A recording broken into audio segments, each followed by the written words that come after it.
Salut à tous et bienvenue aujourd'hui dans cette nouvelle vidéo où on va aborder donc enfin la partie Unreal pour notre bibliothèque. Donc on va créer le projet, on va créer donc le master material qui contiendra donc la logique de programmation pour nos futurs matériaux et ensuite donc importer des textures holder. Donc les textures holder, qu'est-ce que c'est? Ce sont des textures vides avec uniquement des informations de normal, de valeurs noires et blanches, etc. pour créer un matériel de base, donc un matériel source. Et ensuite, on aura juste à faire un drag and drop, donc à prendre nos textures et à les mettre dessus pour les modifier, tout simplement. Donc pour faire ça, pour faire notre texture holder, on va se retrouver donc directement ici sur Substance. Donc j'ai enlevé la cam des vidéos parce que du coup je trouve que c'est un peu paralysant d'avoir la caméra des fois à côté. Donc voilà, je la mettrai de temps en temps, mais c'est vraiment pour vous donner des explications face caméra. Donc ici on va créer donc un nouveau projet, donc Substance, sauf qu'avant il faut créer un plane. Donc pour créer un plane, on va dans Blender, on va créer un plan basique, juste un plane qu'on va exporter pour pouvoir enregistrer nos textures dessus. Donc un plane représente une carte de texture, d'accord, donc qui fait 2 mètres par 2 mètres. Donc là on va faire un Shift A Mesh Plane, voilà, tout simplement. J'exporte mon plane en FBX. Ici, donc je vais le mettre dans mon dossier source. Donc Assets Fab, on va le mettre donc ici Texturing Holder. Voilà, un nouveau fichier dans notre dossier Fab. On va mettre ici donc SM Plane Holder. On va mettre donc le mesh, Selected Objects. On va prendre ici donc Bec Animation de nom, armature, donc on enlève le Leaf Bones, géométrie, lissage de face, et là on exporte notre plan. Simplement. Donc si vous voulez enregistrer ces paramètres là, pareil, ça c'est quelque chose que j'ai pas montré. Vous avez ici donc le petit plus qui permet donc de créer une sauvegarde, et là on va mettre FBX, enfin UE_FBX. Voilà, comme ça vous l'avez tout le temps, on n'aura pas à remettre à chaque fois les paramètres. On exporte, on ferme Blender, et là on va passer sur Substance rapidement pour faire donc un fichier nouveau. Sélectionner donc le projet, donc on va prendre notre projet. Donc ici, Holder, on prend le SM Plane, on passe ça en 4K, en OpenGL, voilà, et on fait OK. Là, le plan arrive directement sur Substance, voilà, donc c'est parfait. Et là, du coup, on doit créer donc les cartes qu'on veut intégrer sur Unreal. Donc du coup, on va ici supprimer donc le layer. On va prendre donc dans les paramètres de jeu, donc la base color, la height, la roughness, la métallique, la normale, l'opacité, l'émissive, oui. On va prendre également l'ambient occlusion et la spéculaire. Là, il manque juste un canal en fait de couleur qui est pour la transmissive, donc la subsurface. Mais là, c'est pas grave, pour l'instant, on l'a pas. D'accord? Donc, on va juste créer comme ça, quoi. Donc, sur les calques, ici, le matériel de base, on va mettre T_holder. Voilà, tout simplement. Enfin, non, même pas T, parce qu'on a déjà mis T, excusez-moi. Donc, juste holder. Voilà. Et là, on va créer donc un calque de remplissage.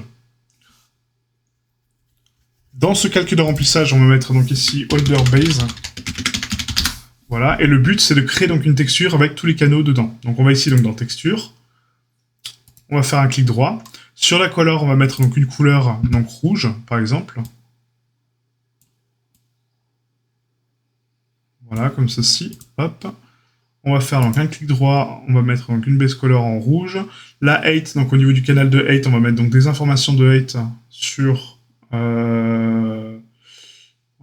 une texture de black and white spot, par exemple. Voilà, ça c'est bien. Donc en 8, voilà, comme ceci. Ensuite, on va prendre donc la roughness, pareil, on va prendre exactement la même valeur. La métallique également, on va prendre les mêmes valeurs. Donc le but, c'est de créer des nuances de valeurs. Donc voilà, faites pas attention à ce qu'on fait là, c'est juste des nuances de valeurs. L'opacité, pareil, donc on va mettre donc ici une valeur d'opacité. L'émissive, on va mettre donc une couleur, pareil, donc en rouge. Voilà, pour l'émissive. Et l'ambient occlusion, on va mettre également la même texture, donc l'ambient occlusion ici. Voilà, la spéculaire pareil. Voilà, on va inverser la spéculaire, donc ici, niveau, on prend la spéculaire et on l'inverse. Inversé. Et comme ça, on a une texture, voilà, de holder. Donc là, vous allez me dire, oui, mais c'est assez basique, effectivement. Donc pour l'identifier, en fait, parce que du coup, là, ça peut être un matériel basique, on va mettre une zone de texte en bump. Donc pour faire ça, on va rajouter, donc ici, avec le petit pinceau, le texte. Voilà. Pour mettre un texte, donc on va ici donc dans les brosses et on sélectionne donc une police d'écriture. Donc là, les polices d'écriture sont en bas normalement. Je sais plus si c'est dans les pinceaux. Non, c'est pas dans les pinceaux, excusez-moi, c'est dans les alphas. Dans les alphas, normalement, on a le texte qu'on peut taper. Donc par ici, tac, tac, tac, voilà, ici. Donc on prend n'importe quelle police d'écriture, hein. Pour ma part, je vais prendre celle-là. On fait un contrôle-clic droit pour augmenter la taille de la brosse. Voilà, on va taper donc une lettre seule. Ou même on va taper holder, tiens, holder, voilà. Donc ici, hein, dans le paramètre de texte, on tape holder.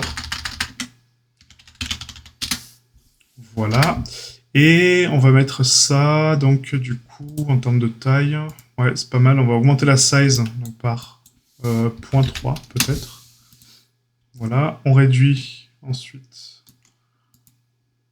Ah non, c'est pas 0.3, excusez-moi, c'est 0.15 et c'est là-haut qu'il faut augmenter la taille de la brosse.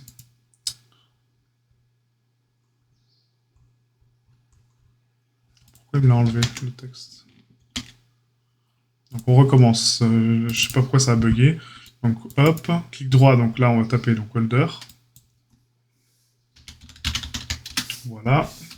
Et ensuite pour augmenter donc la taille de la brosse davantage, on va prendre ici donc au niveau de la taille, on va taper 200. Voilà. Et on va taper ici holder. Donc déjà on commence par donc une valeur au niveau du calque. Donc une valeur de on va mettre de color peut-être au départ, de 8, voilà, et de roughness au-dessus, de métallique et de spec. Voilà, comme ça on a toutes les valeurs. Donc pour régler les valeurs maintenant il faut aller donc directement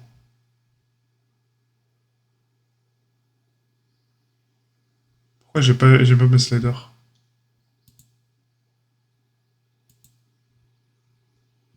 Alors je comprends pas là ce qui se passe parce que du coup normalement on est censé... Ah oui, mais je suis en doigt, excusez-moi, c'est en pinceau. Voilà, donc en pinceau on est ici, je vais switcher d'outil. Donc on tape ici donc la taille en 200. Voilà. La taille 0.15, qui est ici.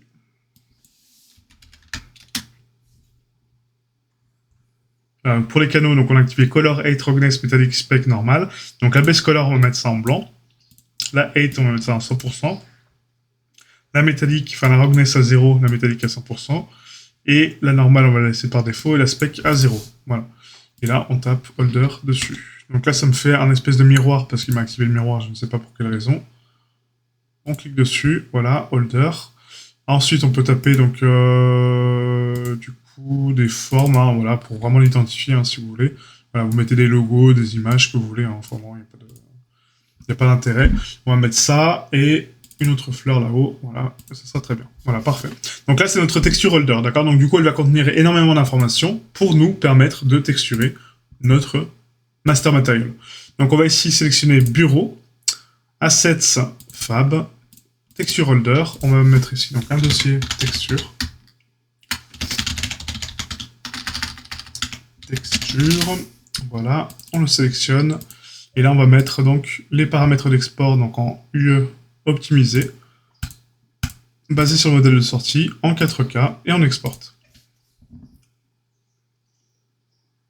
Donc là, normalement, on est censé avoir donc du coup de l'émissive, voilà, la color MSRAO, normal OpenGL, normal DirectX, opacité, parfait, nickel. Maintenant, on peut fermer ça, et on peut repasser sur Unreal. Donc pour Unreal, en fait, on va ouvrir donc la version 5.3.1.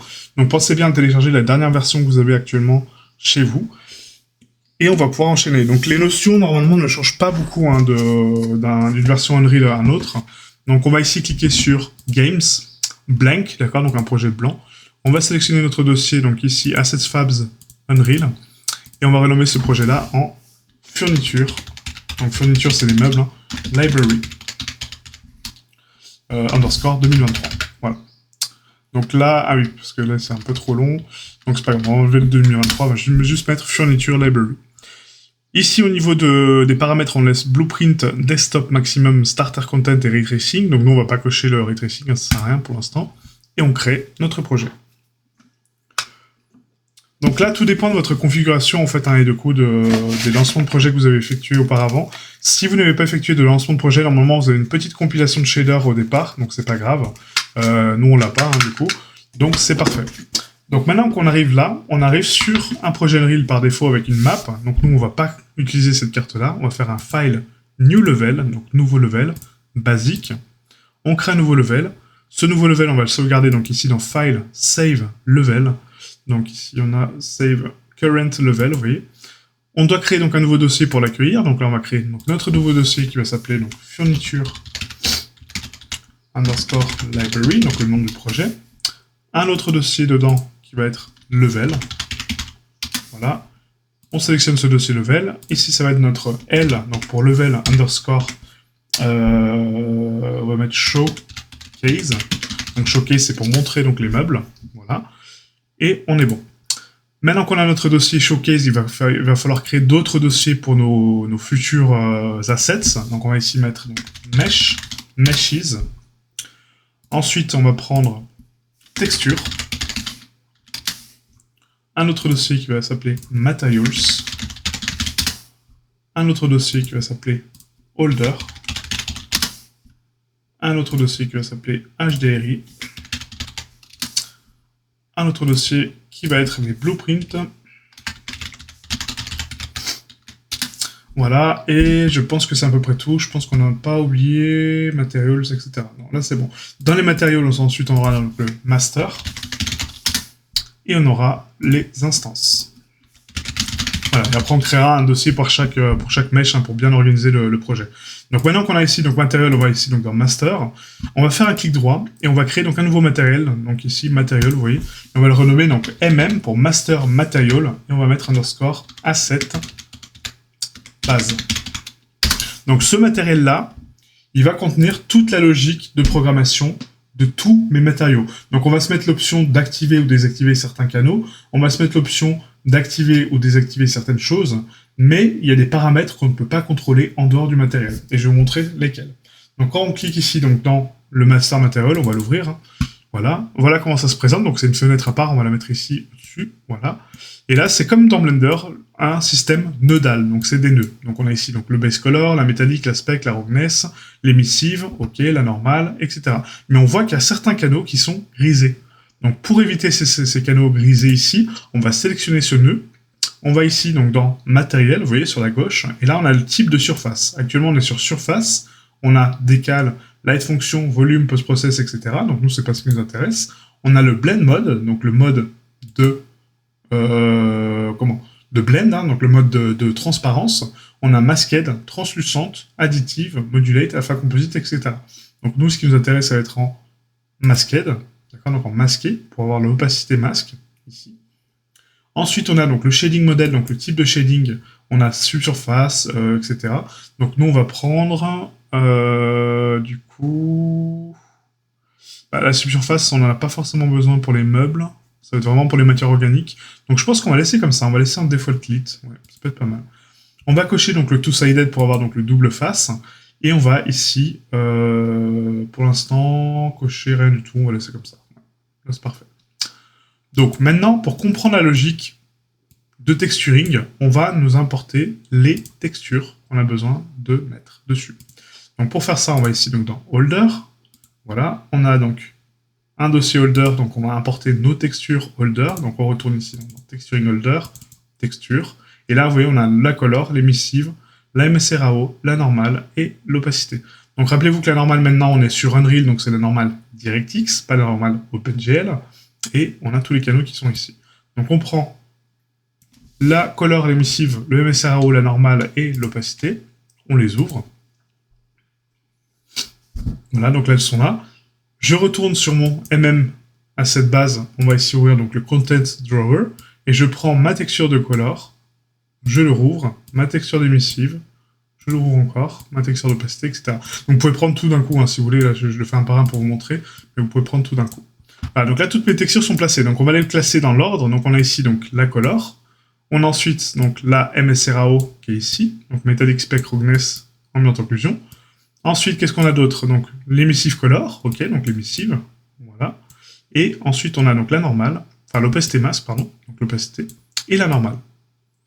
Voilà. Donc là, pour renommer donc, les textures samples qui sont ici, hein, pour les renommer, on va ici donc cliquer sur le nœud et on va le transformer en paramètres modifiables. Donc pour faire ça, on fait un clic droit et on fait ici Convert to paramètres. Donc là, on transforme en paramètres. Donc un paramètre sur Unreal peut être modifié via une instance. Voilà, donc comprenez juste ça. un paramètre sur Unreal peut être modifié via une instance.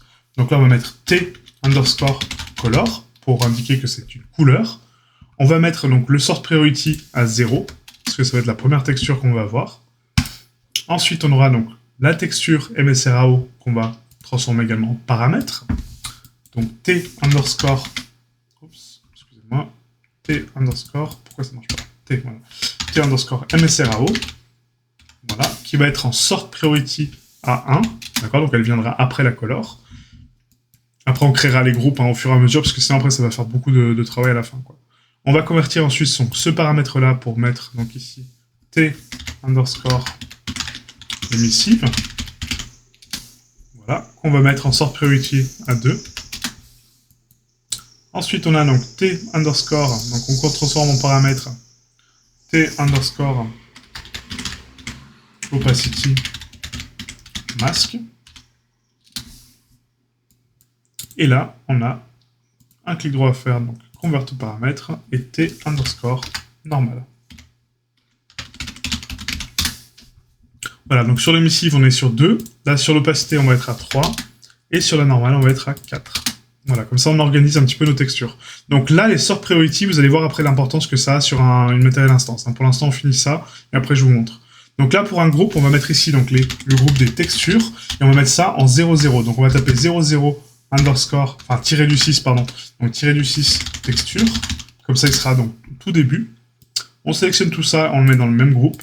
Voilà, comme ça, donc tout ça fait partie du même groupe. Et maintenant, on va raccorder les canaux. Donc la color va ici donc dans base color, c'est le canal RGB. La métallique, donc c'est le canal rouge, rappelez-vous, un M, donc canal rouge. S pour spec, donc c'est le canal bleu qui va donc dans la spec ici. Excusez-moi, je me suis trompé, donc metallic spec. Rogney, c'est le canal vert, voilà. Ensuite, on a donc l'ambient occlusion qui est le canal alpha qui va ici donc dans ambient occlusion. Le canal d'émissive qui va donc dans l'émissive color. Le canal d'opacité qui va donc dans l'opacité masque directement ici. Voilà, donc comme ça nous fait des petits trous. Et la normale qui va donc dans le canal de normal. Vous voyez? Donc contrairement à Blender, il n'y a pas de nœud annexe à mettre pour avoir donc du relief. Par contre, il y a des fonctions à créer pour avoir plus de contrôle sur ces paramètres. Mais ça, on verra après. Là, pour l'instant, c'est juste le texturing de base. Maintenant, j'ai envie de contrôler donc la scale de cette texture. Comment je fais? Sur Blender, on appuie sur CTRL-T pour faire un nœud de scale. Nous, ici, il faut le créer. Donc, pour le créer, on va ici donc taper un texture coordinate. Voilà, donc clic droit, texture coordinate. J'ai un des coordonnées de texture. Et là, je peux les raccorder à mes UV. Comme ceci. Sauf que là, est-ce que je peux les contrôler, ces textures coordonnées? Oui, je peux les contrôler ici. Vous voyez? Donc sur l'UV tiling. Mais je n'ai pas accès à ces paramètres-là. Pour l'instant. Donc comment je fais pour récupérer ces valeurs-là? Tout simplement, je vais faire un break out float components, d'accord, pour casser donc les components par 2. Et là, sur mon canal R, j'ai le U. Sur mon canal vert, j'ai le V, d'accord. Donc R, U c'est X, d'accord, et V c'est Y. Donc R rouge, c'est l'axe X. G vert, c'est l'axe Y. Donc maintenant que j'ai les deux valeurs, je peux les multiplier. Donc pour les multiplier par une valeur, donc multiply, on va mettre ici, multiply. Donc je multiplie ces valeurs-là par une valeur fixe. Donc soit je les contrôle individuellement, soit je les contrôle ensemble. Donc nous, ce qui nous intéresse, c'est ensemble. Donc ça sert à rien de faire un break. Je veux contrôler la valeur ici commune avec une seule valeur. Donc on enlève ça, le break. C'est juste pour vous expliquer les valeurs. On met ça dans le canal A. Et là, sur le canal B, on va mettre donc une valeur en scalar paramètre. Donc un scalar paramètre, c'est quoi? C'est une valeur numérique. Donc scalar, c'est une valeur numérique qui permet donc de contrôler une valeur de 0 à l'infini, quoi. Okay, donc le scalar paramètre, on va le mettre ici, donc UV tiling. Voilà, pour comprendre donc l'UV tiling. Et là, on va mettre une valeur de 1 par défaut. Ça, ce scalar paramètre, encore une fois, c'est un paramètre. Donc ça permet d'accéder, rappelez-vous, comme je vous ai dit, un paramètre permet d'être modifiable dans une instance. Donc là, je raccorde le multiply à l'UV, l'MSRAO ici à l'UV également, l'émissive, l'opacity et la normale. Maintenant que j'ai ça, je peux changer la valeur ici. Donc là, regardez sur le preview, donc on va le mettre sur un plan, ce sera plus simple. Voilà, donc notre holder est comme ça. Je veux le multiplier, donc on va mettre ici une valeur de 2. Du coup, j'aurai 4 fois ma texture. Je mets par 4, voilà, je l'aurai 16 fois. Ok, et etc., etc. Donc l'UV tiling est très important parce que du coup, il me permet de contrôler donc, la scale et la densité, donc rappelez-vous la texel densité de ma texture.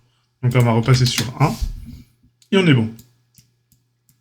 Maintenant, on va créer notre première matériel instance pour voir un petit peu comment ça se passe au niveau des paramètres et comment c'est affiché. Puisque là, on a un UV tiling, voilà, qui fait partie donc de la catégorie ici, dans groupe, de la catégorie UV, voilà, qui contrôle les UV. Et le sort priority, ça va être le 0, puisque c'est le premier, c'est la scale, tout simplement. Donc je sauvegarde mon matériel donc ici, sauvegarder pour l'appliquer en même temps, hein, vous avez juste à sauvegarder, il n'y a pas besoin de faire apply, save, vous faites juste un save. On retourne ici sur L Showcase, sur notre matériel master, on fait un clic droit dessus, et on crée une matériel instance. Cette matériel instance-là va être MI, donc matériel instance base, d'accord, ça va être notre MI de base qu'on va pouvoir ensuite copier et mettre ici. Et quand je l'ouvre, regardez ce qui se passe, j'ai un panneau avec mon groupe que j'ai créé, donc 00-6 textures, où je peux cocher les textures et venir donc les changer, vous voyez, directement, et l'UV tiling qui va être ici. D'où l'importance de créer vos groupes et vos matières comme ça, parce qu'après, vous avez juste des paramètres pour contrôler la texture directement sur Unreal, vous voyez. Et après, on peut faire tous les matériaux qu'on veut. Donc maintenant qu'on a ça, on a vérifié que le matériel instance pour l'instant fonctionne bien, on va le garder comme ça. Seule chose qu'on va changer, c'est ici donc les noms des groupes.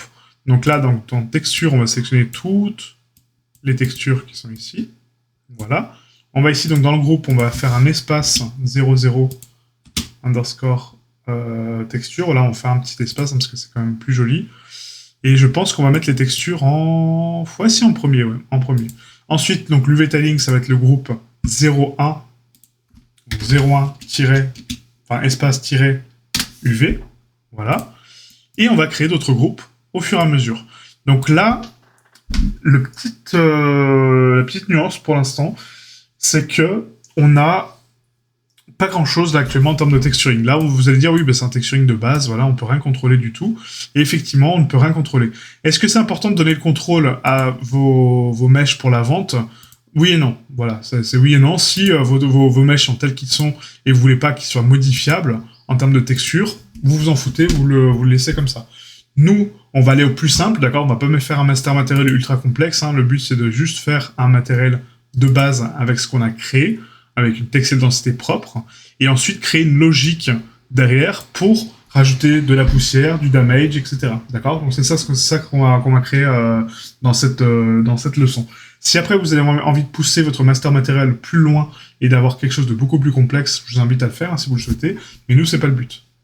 Voilà, donc là c'était pour la première introduction sur Unreal pour le master matériel et le début du master matériel.